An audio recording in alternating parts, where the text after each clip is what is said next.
Hello বন্ধুরা, আজকে আমি লাঞ্চ নিয়ে চলে আসলাম। দেখো আমার লাঞ্চে কি আছে।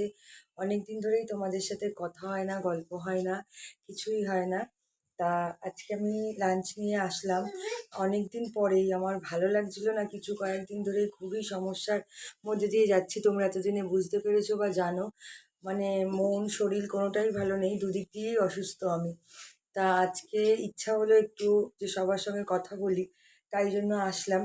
দেখো আমি লাঞ্চে কি আছে তোমাদের প্রথমেই দেখাই। এখানে আছে এই যে সাদা ভাত, তারপরে আছে এই যে মুসুরির ডাল, দেখতে পাচ্ছ মুসুরির ডাল। এখানে আছে মোচা, চিংড়ি মাছ দিয়ে মোচা। আর এটা হচ্ছে পোস্ত দিয়ে কাতলা মাছ, পোস্ত দিয়ে কাতলা মাছ রান্না করা, দুটো বড় বড় মাছ নিয়ে নিয়েছি। আর এখানে আছে পার্শে মাছের ঝাল সর্ষে দিয়ে। তা আজকে আমি এই দিয়েই খাওয়া দাওয়া শুরু করলাম। তোমরা কে কী দিয়ে খেলে অবশ্যই